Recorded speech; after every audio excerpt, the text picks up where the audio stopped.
Exposure listens. I'm Emma. And I'm Ursula. And we're here to interview the events team at Alexandra Palace as part of Exposure's I'm Inspired project. So could you all please start by introducing yourself and telling us a bit about your job and your job title? So my name's Holly Parker and I'm an events manager at Alexandra Palace. Part of my role is organising a variation of events from outdoor festivals to concerts to exhibitions to filming. So no day is the same. So it's a really varied job. I'm Stephan, I'm the Senior Event Manager, so I manage 4 event managers, including Holly is one of them.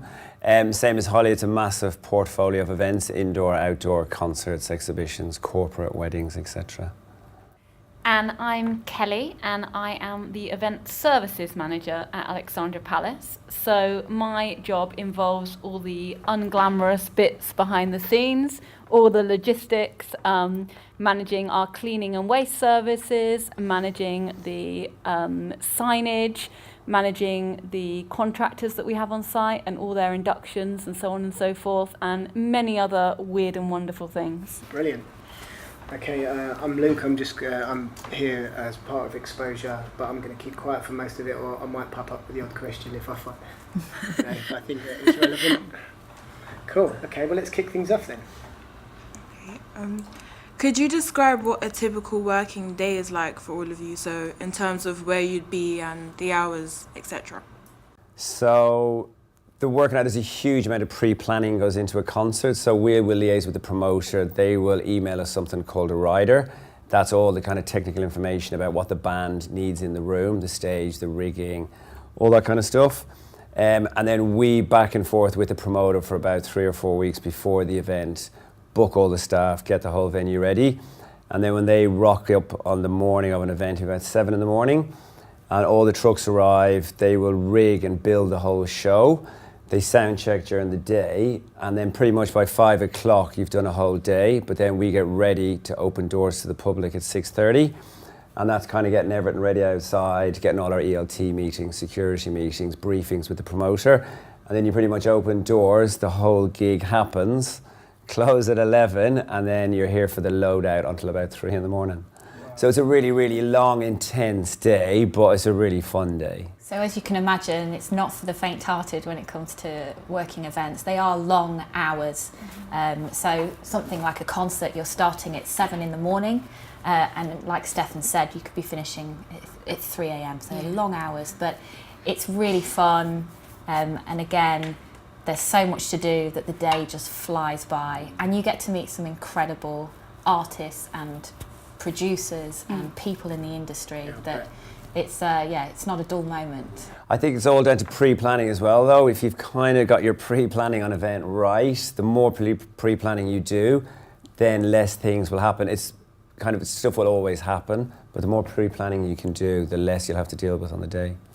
And it's not every day, the crazy hours. You get phases. You get, like my colleagues were describing, you get a gig day, which is a really long day.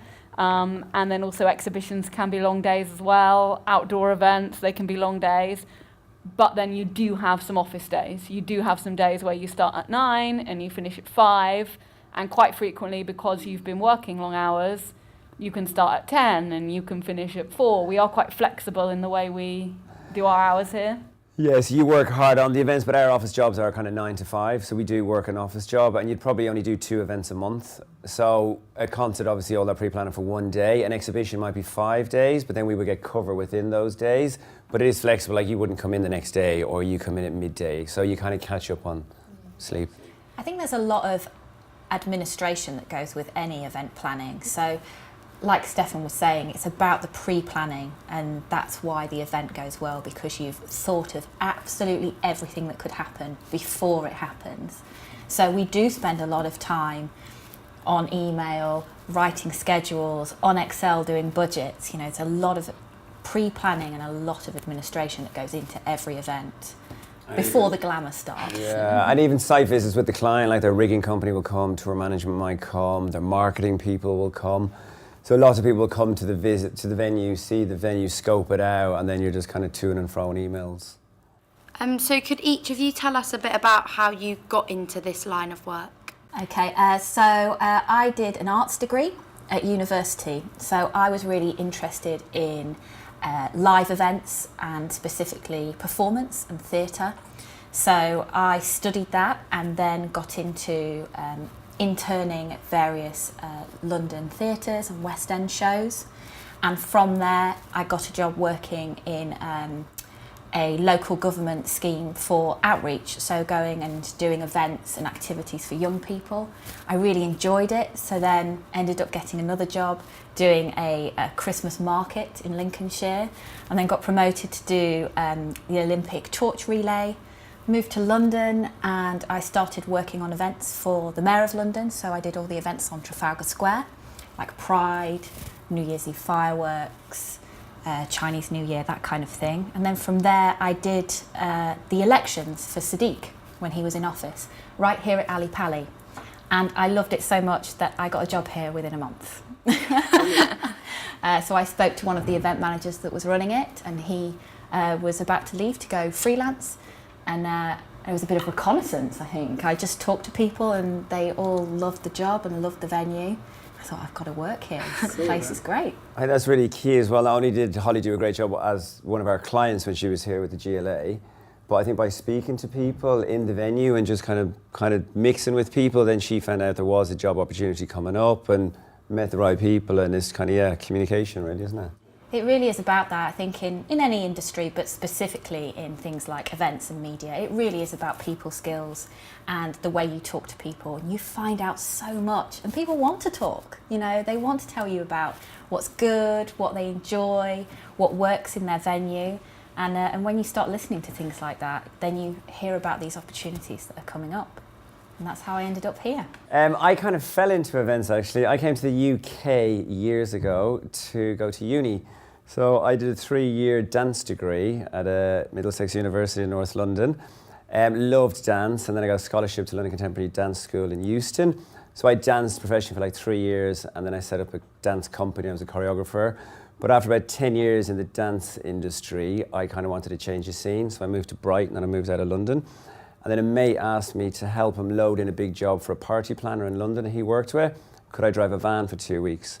And then 3 years later, I was still in that company because I obviously kind of loved it and I was working with them. Then from there, I worked at the O2 for 5 years, and then I did a big Olympic job, and then I came to Ali Pali 5 years ago. So yeah, I've no kind of qualifications or anything. I just picked it up and was in the right place at the right time, really. And I came into events through heritage, actually. I came to Ali Pali really because of my love of old buildings and heritage. And before I worked here, I worked for both the National Trust and English Heritage. So I worked in historic buildings, not only in London, but throughout the whole country, in lots of different facets. I worked in hospitality, so I put on banquets and weddings and things like that. People love to get married in big stately homes, and I helped that to happen. But then I moved from that into more what I would call public events. So things with reenactors, so lots of men in skirts with swords, reenacting lots of different battles and things like that. And then when I saw there was an opportunity at Alexandra Palace, it's obviously a really iconic building, it's a really old historic building, and that really appealed to me, so that's why I applied for the job here. What do you enjoy most about your job? I think it has to be the variation. So one day you could be working on a film and the next day you could be working on a concert. But also I think working on really big showstopper events. So we do some great ones here, like our fireworks displays, Red Bull Soapbox Derby, the darts. We have such a massive portfolio of events that I really enjoy working on those ones that everybody knows about. I think it's a headliner really, and it makes you proud to be working in the job that you're in. Yeah, again, I think it's the portfolio of events, isn't it? I think a lot of venues, Ali Pali is such a great place to do events, because at other places you could just do music, you could just do exhibitions, but here you do music, exhibitions, wedding, corporate, indoor, outdoor, and by the time you've done a whole winter indoors, you're dying to get outdoors. There's like 196 acres out there. So you get to kind of play outdoors all summer, and then the weather gets a bit rubbish, so you're more than happy to come back indoors again. Again, I think it's also, you put a lot of work into events, but it's also seeing people having a really good time at events. So some of our outdoor festivals or concerts, you open the doors, loads of people come, they're absolutely having a great time, and it's kind of seeing people having a great time at events. But yeah, and it's just meeting so many different people, isn't it? I would agree. I think the people make it here. I think we've got a really good team of people here at Alexandra Palace. You know, they work hard, but they play hard, and they're very friendly, and we all, you know, achieve some really amazing things. For me also, it's the building itself. You know, it's not like a faceless conference centre with no windows, and, you know, it's got history, and it's got quirks which make it quite difficult to work in sometimes, but they also make it beautiful, and I think it's easy to take a building like this for granted, and it's amazing when people come to Ali Pali for the first time and step into that palm court and look at the glass ceiling and think, wow, and yeah, it makes it pretty special. I think it's a really exciting time for Ali Pali and just the events we're doing, and I think we do a lot of homegrown events, which is really good fun because everybody, all the departments come together to work on them. And could you say what you find challenging about the job?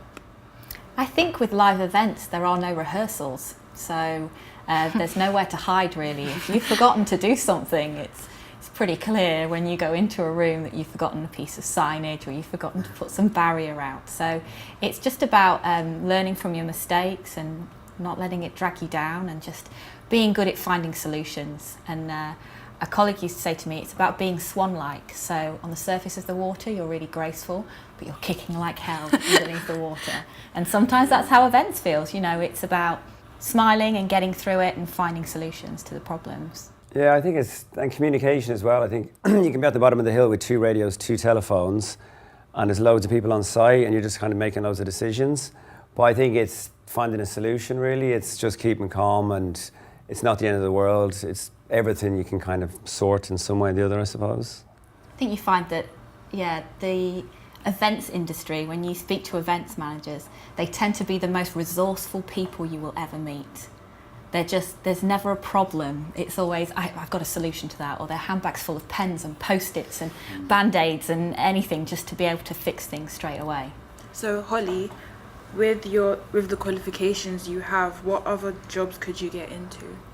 I think anything in the arts and entertainment industry would be really useful, and venue management as well. I think once you've learnt how to event manage, you can project manage and you can venue manage.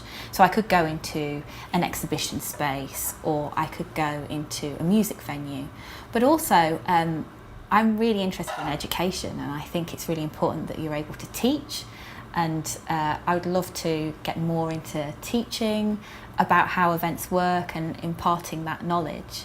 And you learn by doing, so it's great when we have people coming in to shadow us and learn on the job on events themselves.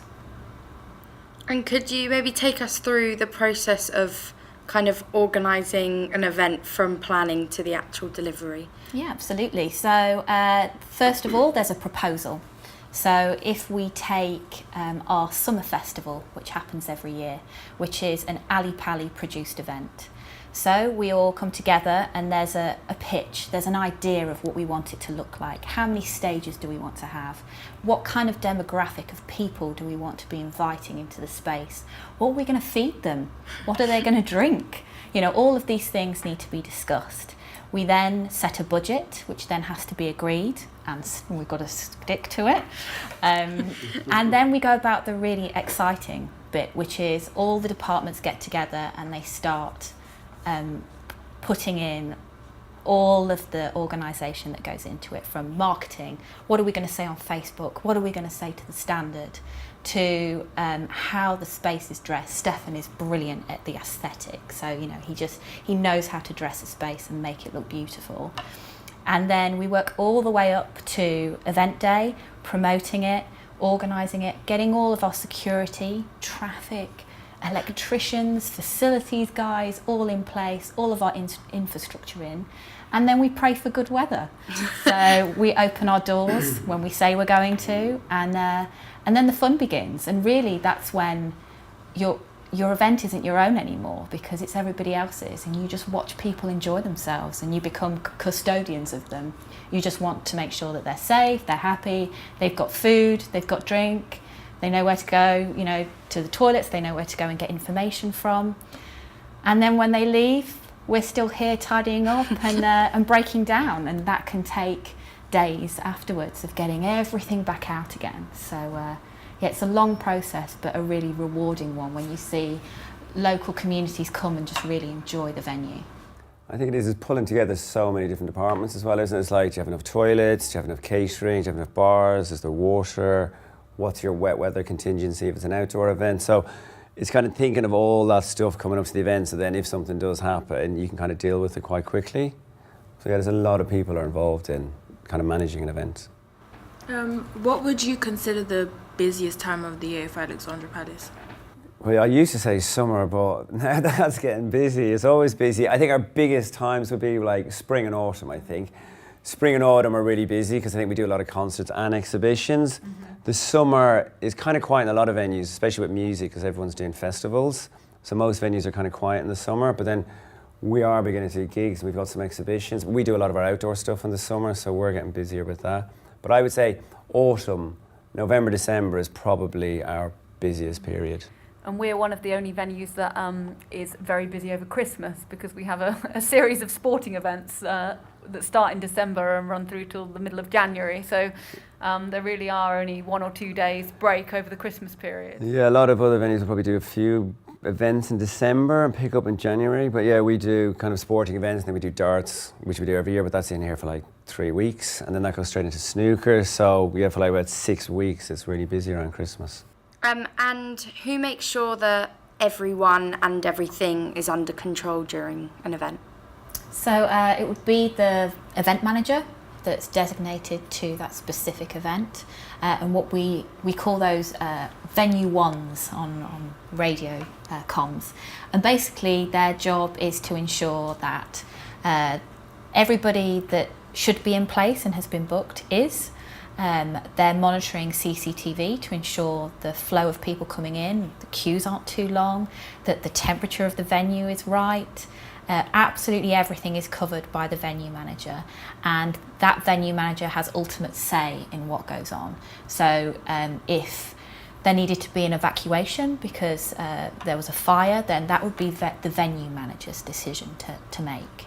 So it's quite a lot of responsibility, but it's also really rewarding, especially when the event goes off without a hitch. That's because, you know, you've managed the venue and you've managed the event correctly.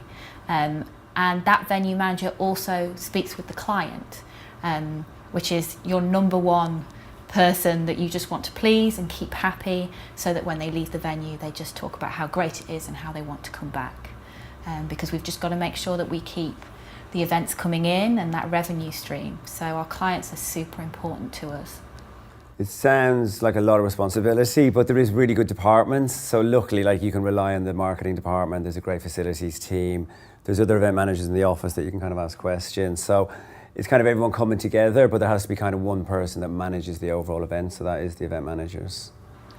What was or is your favourite kind of event to organise? I love my music. I think I worked at the O2 for 5 years, so I did a lot of music there. I did some special events there as well. There were a lot of outdoor events. So I would say outdoor events are my music events. I quite like the creativity of like outdoor festival events. And then I kind of like the busyness of, I like large audiences. So if you've got like 10,000 people, it's just really busy and lots of stuff's happening. I kind of like that stress and that pressure. Different people like different events, but yeah, I like lots of people and lots of things happening. I think I like pretty events, so big film shoots where we turn our whole building into Chicago, or, you know, Red Bull comes in and we make a massive soapbox race derby for 20,000 people. I like things that look beautiful and that are just big ticket items. I just find really exciting to work on, but also our homegrown events, because, you know, if you want something doing, then it's up to us in our departments to do it. There's no production company to look at, there's no client to turn to. It's all up to us. So we really all get involved, get stuck in, and put on some incredible events and festivals with, you know, a little amount of resource, and they look great. What would you look for in a potential employee in terms of their skills, qualification, personality? I think a lot of the time is kind of people who fit in. I suppose people who can kind of work with other people. And I think just a good communicator, and you kind of know when you speak to someone, are they a good communicator? Will they fit in with the teams here at Ali Pali, etc. I think obviously in any job spec there's certain skills that you need, but I think half the time you can kind of teach people things and train them up when they are somewhere. So I think it's about the person, a lot of it is in events, more so than the qualification. What do you think, Holly? Yeah, I think I agree with Stephan. I think it's also about a passion for events. So being able to evidence that I really enjoy going to festivals or going to gigs, and perhaps that you've done work experience at a certain venue, I think speaks a lot about a person if they're already actively engaged in what's happening in the events industry or in their community. Definitely, I'd echo that. I think it's not an industry where you need to have a relevant qualification in order to succeed. I think people come at events from all kinds of places and spaces and, you know, kind of end up in the industry quite a lot of the time, which is often just as valuable, other experiences they've had, rather than, you know, following a path of doing event qualifications and then just coming to it that way. I also think it's very handy to have the kind of skill where you can remember about 15 things at once, because that always comes in handy. Luckily there is also structure there as well, isn't there? Like a lot of different events, we have certain formatted documents and things like that. So you do, when you join the team, you're kind of trained up how Ali Pali do events. So there is a format to each event, but I think it's always when any event is great and then you bring the public into it, and that kind of changes the whole event, but it's brilliant, but then that's kind of when things happen. But I think with training, I think there's great events courses out now. I never did one, but I think 20 years ago there wasn't as many as there is now. But I don't know how much event experience they got on those courses. It's all about the more, if you like events, it's going to events, it's working on events. And I think just the more you get out there, I suppose, the more you learn and the more you realise if you like it or what aspect of it you like, I would say. Perhaps that's where you may end up doing some work, because you were saying about teaching. So you are the kind of people that need to be brought in by any course like that to impart that kind of experience. Absolutely. Really, and that's a little bit about what we're doing here, is just to get an insight from people like yourselves that are really doing interesting jobs that you can't just get from picking up a newspaper or a magazine. So I remember when I had university studying dance, you'd have the dance teachers who never actually danced professionally, had kind of come through the educational system, and then you'd have the dance teachers who actually worked in the industry, and they were kind of just so fascinating for me to talk to because they were actually out there doing what I wanted to do, and they are very different people, I think. Yeah. It's nice to have a mixture of both. I think that way you get your theory and practice. I think you need both. How many people are there in your whole team, and how does everyone work together to fulfill a single goal? So we have, I think, 12 people in our office. So there are 4 event managers and then Stephan, who's the senior event manager. We also have a head of event operations who runs our team, but also liaises with a lot of other different departments high up in Ali Pali to get decisions made for our department. We also have 2 people in health and safety who work with us to make sure everything is healthy and safe. They do a lot more than that, but that's a whole different podcast. We also have a venue operations manager, and he has a team of 3 or 4 people who do all the kind of, they move all the chairs and tables around the venue, they use forklifts to get deliveries places, they put all our signage up for us, and lots of other things like that. And then there's myself, who's the event services manager, managing all the cleaning, and I feel like I've forgotten someone. No, I think you did No, I really think well. that's really well. I'm so glad you answered that. I'm still counting how many people. Oh, we have a project manager. Yes, he's focusing yes. on all the homegrown events. Who does all our homegrown events and takes the lead on that. Yeah. So that's us. Yeah. And that's just one department, and then we've got marketing, fundraising, sales, finance, facilities, the works. You'd be And then we surprised, have though, I contractors think- coming in. So then we've got medics, Yeah. security, traffic. I think that's when the contractors come in, the manpower and events really grow. So I think there's like 55, 60 employees at Ali Pali. But on some events you'll have like 200 staff, from traffic to cleaning to security to crew and all that. You can go up to like 500 people on some events. So you'll have your kind of core full-time staff here, but it's contractors that really kind of bolster the events. And finally, what advice would you give to a young person who wants to get into events? I think get out there and I suppose go and see events, which is good fun, but I think try and get experience on events or freelance on some events or kind of get some work experience on events, I think is the key way to do it. And then going to an event, you'll see the finished product, but I think it's by doing some work experience, you'll discover the kind of pre-planning of an event, which I think is the interesting bit. I think work experience is key, but also going to as many events as you can. You develop a taste for what you like, what you don't, what you think works well. I can't go to an event now anymore without looking at it and going, oh, they didn't do that signage right. Oh, they didn't have enough food. You know, you can't switch off. But you also go to events and go, oh, I quite like that. You know, it's not plagiarism. It's just that you like it. You think it's quite good, and you bring it to your event and what you do in your own professional life, really. So it's about finding what works, and then using the good stuff as well. There's nothing wrong with that. Finding out what people like. And I think we're lucky in London. Like there's so many events in London. You can do anything in London. So I think it's just getting out there really and getting involved, isn't it? What do you think? Agreed. Are there any little anecdotes or any stories that you'd like to tell us about any big events? Is there anything that you can sort of little inside bits of information that some of the listeners might find interesting that you How can't? do you look? Oh, You're no, smiling. I was going to say, I feel like you're the anecdote king, Stephan. I feel Well, like no, you'll have I the don't know. best I'm saying what we should say and what we shouldn't say.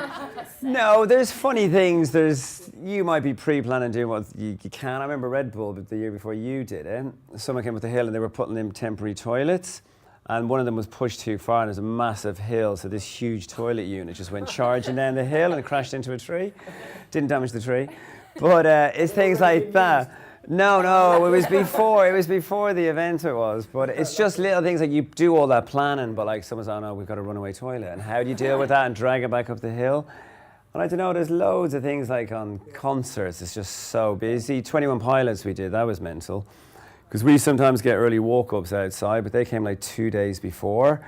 And then we kind of have a duty of care of what age are they? Are they warm? What time of the year it was? I think it was kind of cold. Stephan was trending on Twitter because the fans really But it is. No, but I think because we got a porch laid for them, we gave them toilet roll, they were asking us for everything they were, but obviously we weren't expecting them to come 2 days before. Like we've done lots of events where they come early in the morning. I mean, that's But keen, isn't it? that was keen, and then there was parents, but it's also kind of as a venue, you want them to have a good time while they're out there, and you need to kind of manage that situation. But we were all kind of thinking on our feet, but they all kind of seemed to have a really good time, and then they kind of came in and watched 21 Pilots.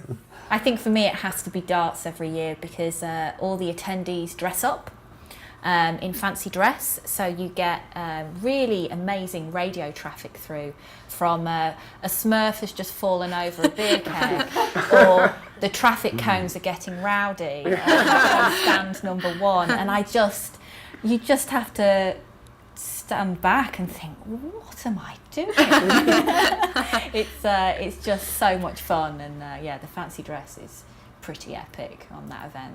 Exposure's I'm Inspired project is a really great opportunity, which I think has helped us become more aware of like what employers will be looking for in potential employees, and like what you can do with the qualifications you have and how you can just kind of fall into something and it ends up working out. We just wanted to thank the events team here at Ali Pali for answering our questions today, and to Exposure for producing the podcast. Visit exposure.org.uk to find out more about the I'm Inspired programme. Exposure listens.